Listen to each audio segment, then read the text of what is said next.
Hello, I am your teacher, Mr. Pacitti, and this is my classroom here in Corpus Christi, Texas. So, put away your mobile phones, put away your Beyblades, it's time to concentrate, it's time to study. This is SmackDown Live, and this is Graded.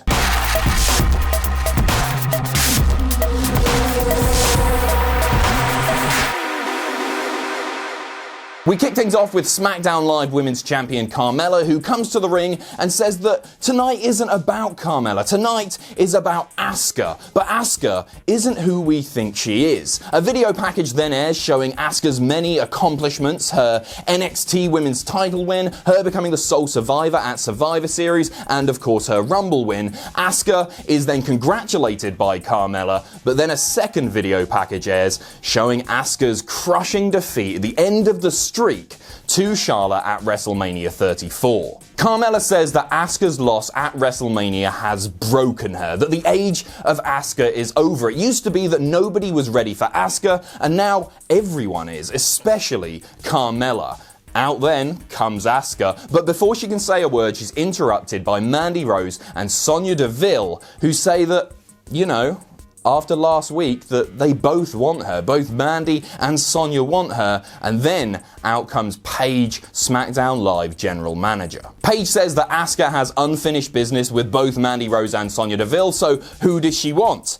Asuka grabs a mic and says that she wants both. And a match is set up next, a handicap match, Asuka taking on both Sonya Deville and Mandy Rose. In the immortal words of Mojo Rawley, get hype. Love this opening, it's a B from me, not just because it got me more excited than I probably should be for Carmella versus Asuka at Money in the Bank, but by challenging Mandy and Sonya, it reinforced the idea that Asuka is in fact a total badass. Great opener, great booking. As for the match itself, it was short, but it was solid and it served its purpose. Gone are the days where we're going to see Asuka truly dominate. Gone are the days of the Asuka squash match. And in fact, in this match, Mandy and Sonya got most of the offense in part thanks to a distraction by Carmella. Carmella herself was frustrating on commentary, as she should be as a heel, but I actually thought that it was distracting from the in-ring action a little bit too much. I think Carmella relies too heavily on repetition, the Mella is money, and the I beat Charlotte Flair twice stuff. It just took me away a little bit from what was going on in the ring, but nothing major. A cool sequence at the end of the match where both Asuka and Sonya hit each other with really big kicks, and it looked like both women were about to be counted down. They get back up, Sonya hits this fantastic spear, she's really, really good at that, and then both women try to lock in a submission move, only for Asuka to counter and lock in the Asuka lock, making Sonya tap. After the match, Carmella gets in the ring and lays out Asuka with a pretty weak-looking belt shot to the back before standing tall over her. This one gets a B from me. It wasn't the most exciting match to kick things off with, but Asuka looked fantastic by beating both women. The match at Money in the Bank, Carmella versus Asuka, feels bigger for that, and Carmella is only able to get the upper hand by taking a cheap shot, which poses the question, does she really believe that she's ready for Asuka? Nice. Backstage now, and The Miz is practicing Miz Jitsu, following on from that fantastic backstage segment where he was chopping the pancakes out of the air. Enter the New Day, who ask The Miz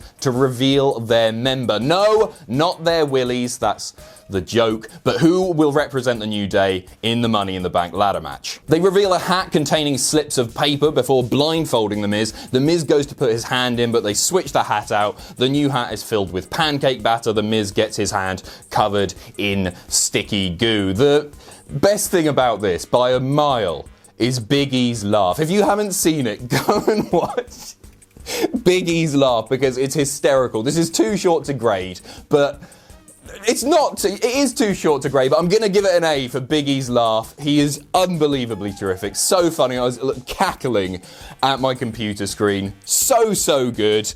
It's an A. Big E, you are my favourite man in the world. To the ring now, and SmackDown Live Tag Champions, the Bludgeon Brothers, enter, and it is Harper versus Karl Anderson. Not Luke Harper, just Harper. It's pretty standard fare now to get a singles match between two tag team competitors, especially on SmackDown, in the run-up to a title match at a pay-per-view, and this was exactly that. It gets a C from me. It was a short, average match, but maybe you wouldn't expect to see Anderson pick up the win, which he did with a roll-up. I think we'll also see Luke Gallows versus Rowan next week, and I think it's quite likely that Festus is going to win that one, but I do think it's quite unlikely that the tag titles will be dropped at Money in the Bank. I think there's only one team that the Bludgeon Brothers are going to drop those titles to, and that's a team that haven't even debuted yet. That team is Sanity, if they're still coming to SmackDown, because they haven't been mentioned now in weeks. Where the hell are you, Sanity? A quick promo from Jimmy Uso and Naomi, and then it's time for their mixed tag match against Lana and Aiden English. I think this match was fairly cleverly booked, actually. Naomi and Lana, they handled the beginning and the middle of the match. It was pretty slow paced. Lana still feels a little bit sloppy in the ring, although the Lana is the best chant. Lana is the best. Lana number one. That's really getting over now. People are super into that. And then Aiden English and Jimmy Uso handled most of the end of the match, and Jimmy Uso and Naomi pick up the win. I actually feel sorry for Aiden English at this point. He's still chanting Rusev Day, Rusev Day, despite the fact that Rusev isn't at ringside. He's backstage preparing for the six-man tag later in the night. I worry for Aiden English when they eventually break Rusev Day up, which they teased a few weeks ago, obviously. I think he's going to really struggle, which is a shame because I think he's really talented as well. This match gets a C. It was nothing too spectacular. In fact, it wasn't spectacular at all. Nothing to write home about, but nothing offensive either. Backstage now with Paige, and it's time for a contract signing. Oh, I love a contract signing, but this one is a pre-recorded segment. No fancy ring canvas, no table in the center of the ring. How do they get the table into the ring? Because that's heavy, isn't it? Do they just lift it over the ropes? Let me know in the comments. So AJ signs the contract for their WWE title match at Money in the Bank, but when Shinsuke comes to sign it, his pen's out of ink. What are the chances? So he borrows a pen from AJ, but AJ's pen's broken, despite the fact that he's just signed the contract with it. What are the chances? At this point, AJ is getting frustrated, slaps Shinsuke in the face. Shinsuke seems to like it, the dirty pervert. Shinsuke then takes a pen from his jacket pocket and signs the contract. The match is official at Money in the Bank, and at this point I'm very excited for it, which I didn't think I would be. They have really turned this feud around, and for that reason this segment gets a B from me. I love the idea that Nakamura is now really starting to get into AJ's head, plus also Nakamura looked absolutely bitchin' in a suit. Next up was Becky Lynch versus Sharla, and they once again proved why they're two of the most talented women, not just on SmackDown, but in professional wrestling in general. Becky picking up a surprise win and an unsurprising B from me, and they even had a lovely little hug afterwards. Oh. I guess it's worth mentioning that, yeah, it is actually frustrating that Charlotte seems to have fallen quite a long way since WrestleMania 34, but we're at the point now where a win against Charlotte does feel like a big deal, and if there's anyone who deserves that, it's Becky Lynch. Quick backstage promo from Samoa Joe, who proves once again that he's one of the best talkers on SmackDown, and then to ringside, or to ramp side, and out comes big Cass. Big Cass, of course, explains that he's really big. He runs down Bryan's size. He says that he's going to dismantle him at Money in the Bank. He says that Bryan won't be able to look into the mirror without realizing that he's a pathetic little man, that he should stay as a garden gnome on Total Bellas. It was all pretty obvious stuff from Big Cass, but one thing I will say at this point, maybe it was just last night, but Cass's delivery is improving, and he is actually getting genuine heat now. So this gets a B from me, obviously. My favourite thing about this segment was the way that it was shot. So when Cass did his big monologue, they must have had a camera op, literally laying on the floor, looking up at Cass to emphasise his size.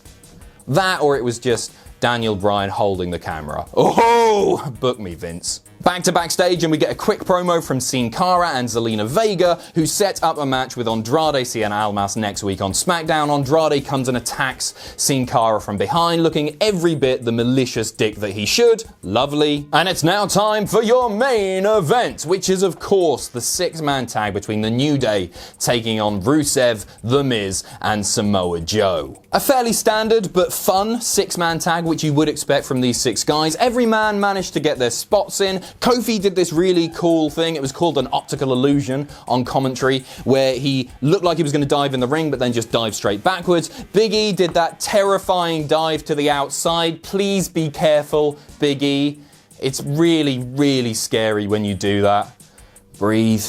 By far my favourite part was the finish, where Samoa Joe and Rusev inadvertently got hit by pancakes and they're just like, no, we're out. You deal with it, Miz. Miz then, of course, eats the pin. The New Day win. They get a B from me again. And we're all posing the question, who